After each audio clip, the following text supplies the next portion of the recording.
You guys, we're having a great day. Having a weird day though. I got called a lesbian earlier today, which happens frequently and not unusual, except that this time when it happened, I was walking arm in arm with my mom. And I was like, Mom, isn't that weird? Those guys thought we were a couple. And she was like, yeah, I could do way better.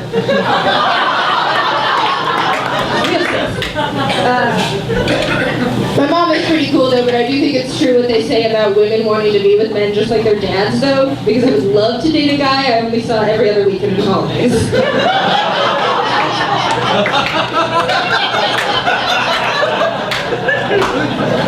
I've been trying to be healthier lately, you guys. Do you know people say you should treat your body like a temple? Well, I kind of rarely make guys take their shoes off to get inside. I've been trying to be healthier. I installed the Fitbit app on my phone. Do you guys know what that is? It's like an app where you can speak into your phone and say what exercises you did or what food you ate, and it will track it all for you. Which really just means that I can now add Siri to the list of people I lie to on a regular basis. And there's no way I'm whispering 2 double cheeseburgers in my phone at 2 a.m. on a Friday. I also got the wristband. Have you seen those? They're like rubber wristbands that kind of look like Livestrong bracelets for Pizza Hut survivors.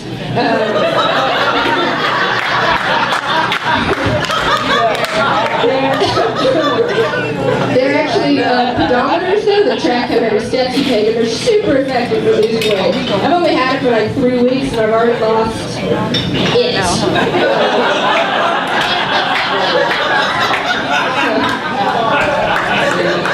If you see one on the ground, that just makes me to the nearest drunk girl. It's not. I also joined a yoga studio recently to try to get healthy, as is the ancient tradition of my people, or white women. It's been going pretty well. I'm pretty proud of myself. I got in a new position today, one I've never done before. One I don't even actually know if they had a name for it, but I call it teenager. That's when you fall asleep in child's pose and then moan yourself awake from a sex dream 10 minutes before the end clicks. Not to go in that studio. That's where this movie is up. What else about me? I recently obtained a boyfriend. I don't really know how that happened. I think maybe my dad gave him a dowry of like weed and a Netflix subscription. Just hang out until she falls asleep. She's falling too much. But we've only been dating a little while, so still like in that weird phase of like learning about all the disgusting things the other person does. The grossest thing that I do is that I pee in the shower.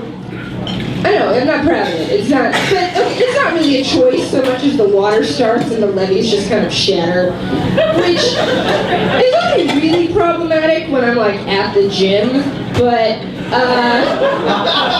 it was an issue the other week because I went to use dude's shower in the morning and I peed, and that's when I learned his drain was clogged.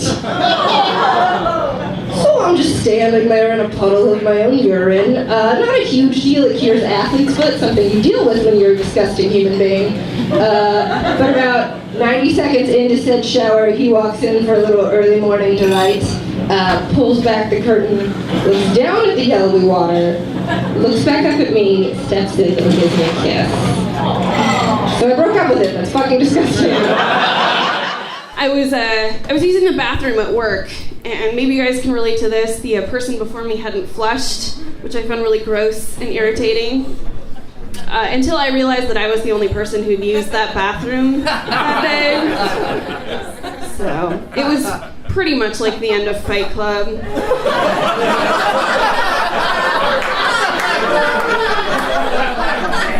You get it. I've been trying to take better care of myself. I went to a yoga class and I transcended my physical body by holding in a fart for 75 minutes. I went to a yoga class and the instructor started out by saying, I'd like everyone to go around and say their first name and a non-physical reason why they're here today. So there's 30 of us and we start going around and it's like, my name's Sydney and I'm here for balance. My name's Erica and I'm here for breath. My name's Ashley, and I'm here for community. We're not here for you, Ashley. Then they get to me, and I'm like, my name's Rachel, and I'm here because my Groupon's gonna expire. Started going to the gym, too. Not a big fan of the gym, but came up with a great business idea, which is to start an all-women's gym. Only on the inside, it's just a Mexican restaurant. We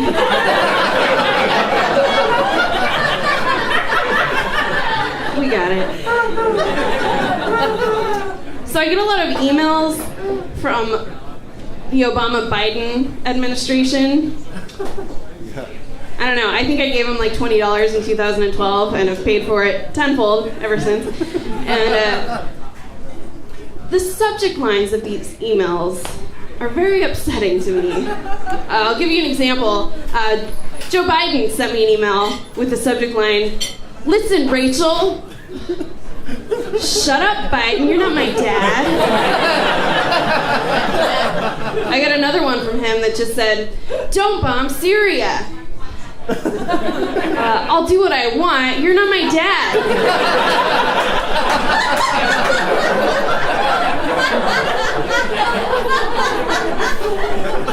Obama's no better. I got one from him that said, "Absolutely urgent."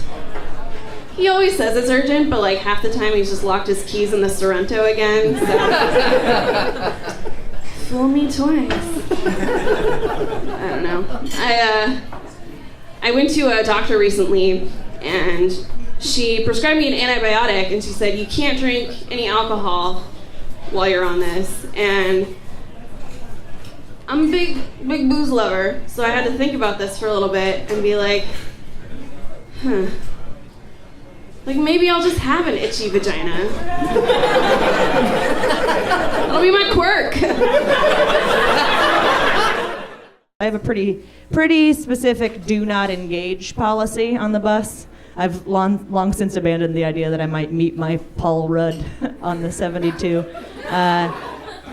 Like, oh, we dropped all of our things, and now we can't tell whose is what, and we're married. Whoops. I don't think it's going to happen. I sit next to, when I am forced to share a seat with somebody, I just stare straight ahead, try not to have a conversation. One day after work, I was riding the bus home, and I sat next to a gentleman in perfect silence for 15 minutes, and that pleased me immensely. Wow. And then when I got up to get off the bus, I guess I should backtrack a little bit, let you guys know I was wearing a skirt at the time, you know, like a whore. So I got up to get off the bus, and this gentleman was like, "Nice legs." That poetry just slithered out of his mouth hole.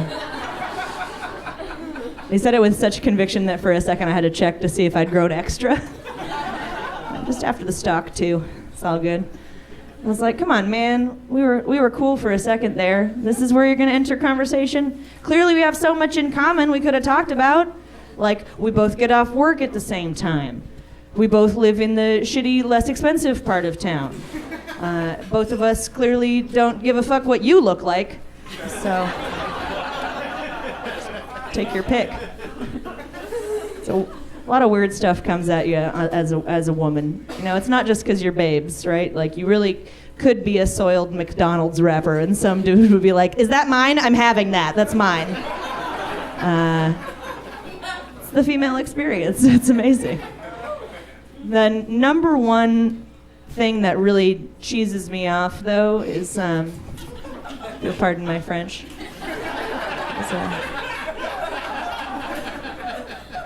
the camembert, perhaps.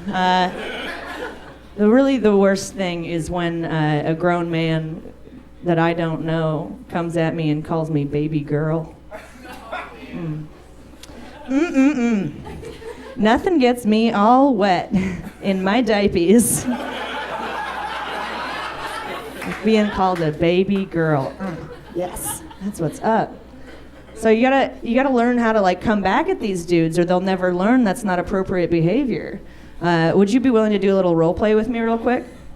All I want from you is just a quick cat call involving the words baby girl.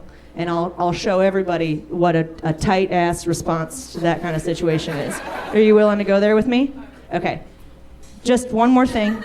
Remember that in this scenario, you're covered in garbage and I might have sex with you. Hey, baby girl. You nailed it. So whenever somebody comes at me like that, I like to respond as follows.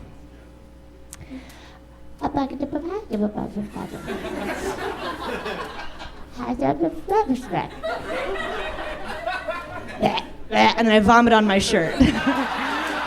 Works every time. Thank you guys very much. I'm Erin Ingle.